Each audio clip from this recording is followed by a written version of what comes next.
नमस्कार दोस्तों, मैं हूं नीरज राय और आपका स्वागत है फार्मा हर्ट्स में।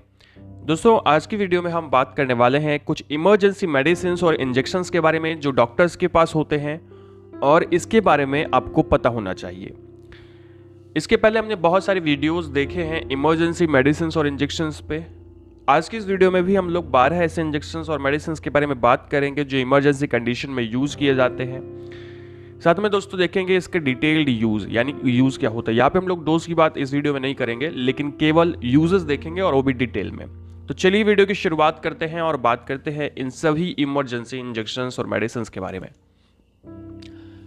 दोस्तों, सबसे पहले अगर इमरजेंसी मेडिसिन की बात आती है तो उसमें सबसे पहला नाम एड्रेनालिन का आता है। एड्रेनालिन एक प्रकार का हार्मोन होता है और ये मेडिसिन के रूप में भी दिया जाता है। तो ज़्यादातर ये इंजेक्शन के फॉर्म में दिया जाता है और इसकी जो प्रिपरेशन आती है वो 1 mg पर ml की होती है, यानी 1 ml में जो पोटेंसी होती है वो 1 mg की होती है।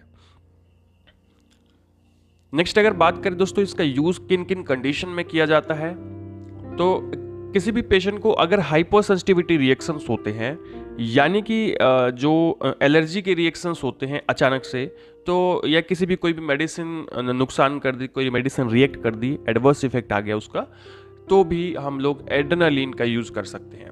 इसके अलावा एनाफाइलेक्टिक शॉक में इसका यूज़ करते हैं। एनाफाइलेक्टिक शॉक का मतलब होता है कि जैसे ही एलर्जन शरीर में आता है, बॉडी एक ही सेकंड में या 2 सेकंड में एकदम बहुत तेजी से उस एलर्जन के प्रति रिएक्शन करती है, यानी कि बहुत जल्दी से एलर्जी उत्पन्न होती है। वो कंडीशन कहलाती है एनाफाइलेक्टिक शॉक। तो वहां पर हम लोग एड्रेनालिन का यूज करते हैं। इसके अलावा दोस्तों ब्रोंकियल अस्थमा में भी इसका यूज किया जाता है, यानी अस्थमा की कंडीशन में भी एड्रेनालिन का यूज किया जा सकता है। इसके अलावा क्राउप में इसका यूज करते हैं। क्राउप क्या होता है, तो वो ये एक ऐसी कंडीशन होती है जिसमें जो अपर रिस्पायरेटरी एयरवेज होते हैं, जैसे कि आपका ट्रैकिया है, ब्रोंकाई है, लैरिंक्स है, उसमें इन्फ्लामेशन हो जाता है। इन्फ्लामेशन का मतलब है कि उसमें सोत हो जाता है, उसमें सूजन आ जाती है, जिसकी वजह से सांस लेने में बहुत ज़्यादा दिक्कत होती है, ब्रीदिंग करने में बहुत ज़्यादा दिक्कत होती है। ठीक है, तो वो कंडीशन क्राउप कहलाती है, ये बात याद रखिएगा। तो क्राउप की कंडीशन में भी सांस जब नहीं आती है तो उसकी कंडीशन में भी एड्रेनालिन का यूज करते हैं। इसके अलावा दोस्तों वेंट्रिकुलर फाइब्रिलेशन में भी इसका यूज किया जाता है। नेक्स्ट मेडिसिन के बारे में दोस्तों बात करें तो अगली आती है एट्रोपिन सल्फेट। एट्रोपिन सल्फेट की जो प्रिपरेशन होती है वो 0.6 mg पर 1 ml की होती है। इस पोटेंसी में ये मेडिसिन आती है मार्केट के अंदर में।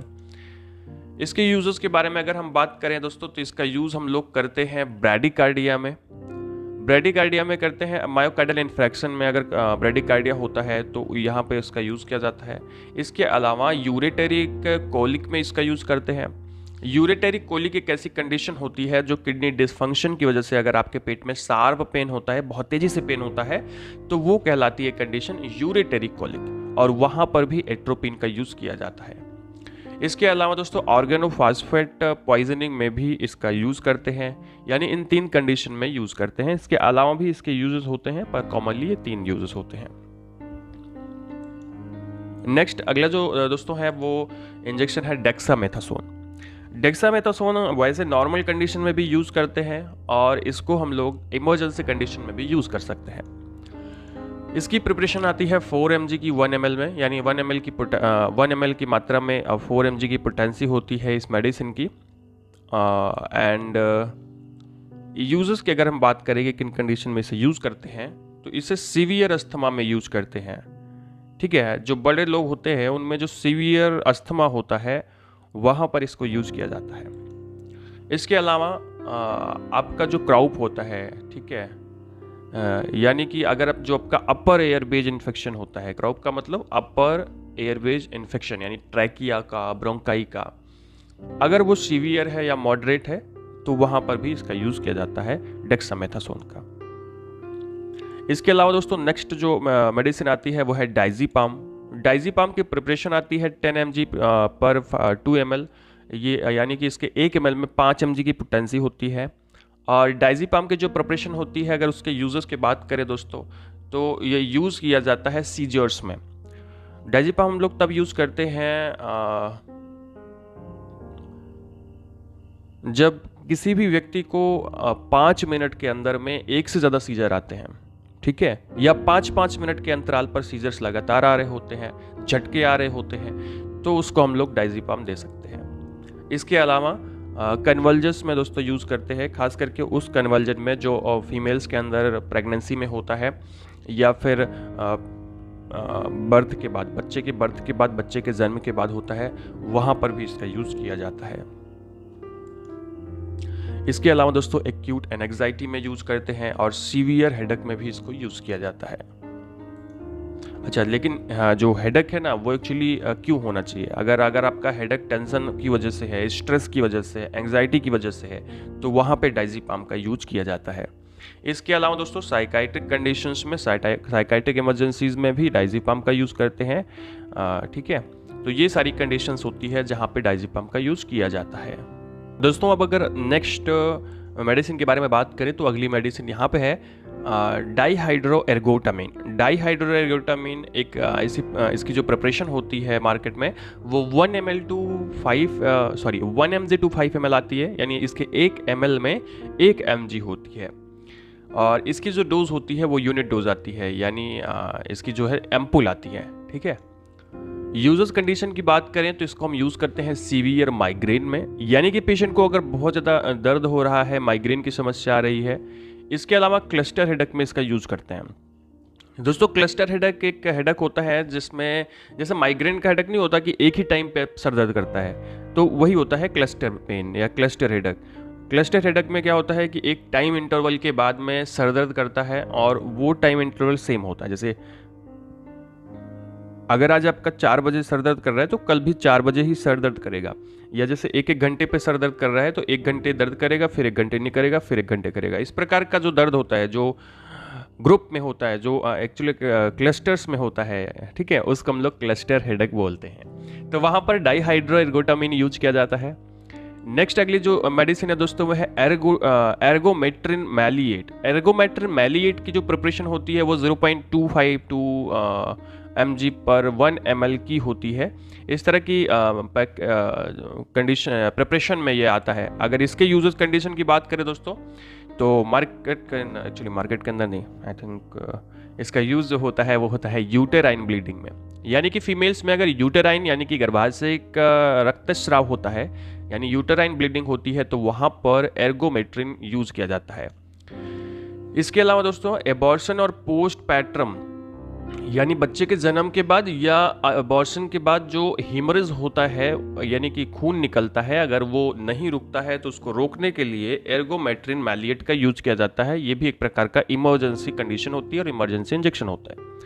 दोस्तों अगर इमरजेंसी कंडीशंस और इमरजेंसी इंजेक्शंस की बात होती है तो उसमें फ्रूसेमाइड इंजेक्शन आता है, यानी लाइसिक्स इंजेक्शन आता है। तो फ्रूसेमाइड इंजेक्शन एक प्रकार का डाययूरेटिक इंजेक्शन है। मार्केट के अंदर में इसका जो लाइसिक्स है वो 20 mg पर 2 ml, यानी कि इसका जो 1 ml है उसके अंदर में 10 mg की पोटेंसी होती है। और इसके यूजेस कंडीशन की अगर मैं बात करूं तो लेफ्ट वेंट्रिकुलर फेल्योर में इसका यूज़ किया जाता है। इसके अलावा दोस्तों एक्यूट पल्मोनरी ओइडेमा में इसको यूज़ करते हैं, यानी कि कुल मिला के आप ऐसे समझिए इसका यूज़ किन किन जगहों पे करते हैं। फ्रोसेमाइड का यूज़ हम लोग मेनली करते हैं ओइडेमा में, यानी कि अगर शरीर में पानी की मात्रा बढ़ गई है तो उसको बाहर निकालने के लिए, हाइपरटेंशन को कम करने के लिए, यूरिन की मात्रा को बढ़ाने के लिए, अगर आपने बहुत कोई दवा खाई है तो दवा की मात्रा को बाहर निकालने के लिए भी फ्रोसेमाइड का यूज़ करते हैं। तो कुल मिला के बॉडी से जो फालतू की जो पानी होता है, वो जो पानी जमा होता है शरीर में, उसको बाहर निकालने का काम करता है फ्रोसेमाइड। वहीं अगली मेडिसिन के बारे में बात करें जो कि है ग्लूकेगॉन। दोस्तों ग्लूकेगॉन एक प्रकार का हार्मोन होता है, हार्मोनल मेडिसिन होती है, कुछ इस तरह की आती है। इसकी जो प्रिपरेशन होती है वो 1 mg + 1 ml का सॉल्वेंट आता है, ठीक है, यानी कि इसमें ये जो मेडिसिन होती है इसमें इसके 1 ml में 1 mg की पोटेंसी होती है। यूजर्स कंडीशन की बात करें तो इसका यूज एक ही जगह पे करते हैं, वो है हाइपोग्लाइसीमिया, यानी कि जब शरीर के अंदर में ग्लूकोज की मात्रा कम हो जाती है तो उस ग्लूकोज की मात्रा को पूरा करने के लिए हम ग्लूकेगॉन का यूज करते हैं। नेक्स्ट जो मेडिसिन है दोस्तों वो है हैलोपेरिडोल। हैलोपेरिडोल का जो प्रिपरेशन है वो 5 mg पर 1 ml आता है, ठीक है, 5 mg पर 1 ml। ये एक प्रकार की एंटीसाइकोटिक मेडिसिन होती है। इसके यूजेस कंडीशन की बात करें तो देखो ये सेरेंस का मतलब होता है ना, इसका मतलब होता है कि ये एंटीसाइकोटिक मेडिसिन होती हैं। अब अगर बात की जाए इसके यूजेस की दोस्तों, तो इसका यूज़ हम लोग करते हैं साइकाइट्रिक इमरजेंसीज में, जैसे साइकोसिस में करते हैं, एजिटेशन में करते हैं, एंग्जाइटी में करते हैं, यानी साइकाइट्रिक जो इमरजेंसीज होती हैं वहाँ पे इसका यूज़ करते हैं। इसके अलावा माइग्रेन यानी कि सर दर्द में भी इसका यूज़ करते हैं। दोस्तों माइग्रेन एक प्रकार की इमरजेंसी कंडीशन होती है। अगर माइग्रेन का दर्द बहुत तेज़ी से हो रहा है तो पेशेंट बहुत ज़्यादा परेशान हो जाता है और उसको ठीक करने के लिए इमरजेंसी इंजेक्शन का यूज़ करना पड़ता है। तो नेक्स्ट मेडिसिन आती है इमरजेंसी कंडीशंस में मेटोक्लोप्रामाइड एंड प्रोक्लोरपेराजीन। दोनों लगभग एक तरह से काम करती है, बस पोटेंसी अलग होती है। मेटोक्लोप्रामाइड में भी जो पोटेंसी आती है, देखो ये जो यहाँ पे है ब्रांड नेम है, ठीक है। मैक्सोलॉन जो है वो मेटोक्लोप्रामाइड का है और एस्टेमेटिल जो है वो प्रोक्लोरपेराजीन का है और लगभग दोनों सेम तरह से काम करती हैं। जो मेटोक्लोप्रामाइड है वो 10 mg पर 2 ml की पोटेंसी में आती है, जबकि प्रोक्लोरपेराजीन 12.5 mg पर ml की कंडीशन में इसकी पोटेंसी में आती है। यूजेस के बारे में अगर मैं बात करूँ तो सीवियर वोमिटिंग में इसको यूज़ करते हैं, बहुत ज़्यादा उल्टी होती है। इसके अलावा दोस्तों एक्यूट लेबराइथिस में इसको यूज़ किया जाता है, माइग्रेन में इसको यूज़ किया जाता है। देखो माइग्रेन में इसलिए देखो क्या होता है ना, कई बार पेशेंट को जब सर दर्द करता है तो उल्टी आती है, तो वहाँ पे मेटोक्लोप्रामाइड यूज़ करते हैं। दोस्तों सर दर्द के लिए एक मेटाफोर मेडिसिन आती है, बहुत अच्छी मेडिसिन होती है, आप यूज़ कर सकते हैं। नेक्स्ट आती है इमरजेंसी कंडीशन में दोस्तों मॉर्फिन सल्फेट। मॉर्फिन सल्फेट जो है वो उसकी जो प्रिपरेशन होती है मार्केट में वो 15 mg पर 1 ml के या फिर 10 mg पर 1 ml की पोटेंसी में आती है। और इसकी जो यूजेस कंडीशंस होती हैं दोस्तों वो है एक्यूट पल्मोनरी ओडेमा में इसे यूज़ करते हैं, यानी फेफड़े में अगर थोड़ा बहुत पानी भरा हुआ है तो इसको यूज़ करते हैं। इसके अलावा जो सीवियर पेन होता है उसके रिलीफ करने के लिए यूज़ करते हैं। लेकिन ये जैसे कि मायोकार्डियल इन्फ्रेक्शन होता है तो उसका जो दर्द होता है उसको ठीक करने के लिए इसका यूज़ करते हैं, खास करके जो नर्व्स का पेन होता है। नेक्स्ट जो है मेडिसिन दोस्तों है वो है hydrocortisone sodium succinate. Hydrocortisone sodium succinate की जो प्रिपरेशन होती है वो 100 mg पर 2 ml या फिर 250 mg पर 2 ml की जो पोटेंसी होती है उस पोटेंसी में ये आता है, ठीक है। यूजर्स कंडीशन की अगर मैं बात करूँ तो एनाफाइलेक्सिस में इसे यूज़ करते हैं, यानी कि अचानक से अगर किसी भी एलर्जन के प्रति शरीर एक्टिव हो जाता है तो वहाँ पर इसको यूज़ करते हैं। इसके अलावा दोस्तों सीवियर अस्थमा में इसको यूज़ किया जाता है। एडिसोनियन क्राइसिस में इसको यूज़ करते हैं। ये एक ऐसी कंडीशन होती है जिसमें बीपी बहुत लो हो जाता है, शुगर लेवल बहुत लो हो जाता है और हाई पोटेशियम लेवल हो जाता है ब्लड में, तो इसको हम लोग एडिसोनियन क्राइसिस बोलते हैं। वहाँ पर हाइड्रोकार्टिसोन सोडियम सक्सिनेट यूज़ किया जाता है। इसके अलावा दोस्तों थायराइड टॉक्सिक क्राइसिस में भी यूज़ करते हैं, जिसमें जो आपकी थायराइड ग्लैंड्स होती हैं उसका सिक्रीशन बहुत तेज़ी से बढ़ जाता है। इसके साथ में एक्यूट एलर्जी में भी इसको यूज़ करते हैं। तो यानी कि जो हाइड्रोकार्टिसोन सोडियम सक्सिनेट होता है उसकी इन सारी कंडीशंस होती हैं, यहाँ पर यूज़ किया जाता है। तो दोस्तों ये था आज का वीडियो जिसमें हम लोगों ने बात किया कुछ 12 इंजेक्शंस के बारे में। वीडियो आपको इन्फॉर्मेटिव लगा हो, अच्छा लगा हो तो चैनल को सब्सक्राइब करिएगा, वीडियो को लाइक करिएगा, दोस्तों के पास शेयर करिएगा। हमारा हेल्थ मोगे चैनल जरूर देखिएगा और उसको जरूर सब्सक्राइब करिएगा, उस पर आपको बहुत सारे छोटे मोटे वीडियो मिलते रहते हैं। पूरा वीडियो देखने के लिए बहुत बहुत धन्यवाद। मिलते हैं नेक्स्ट वीडियो में।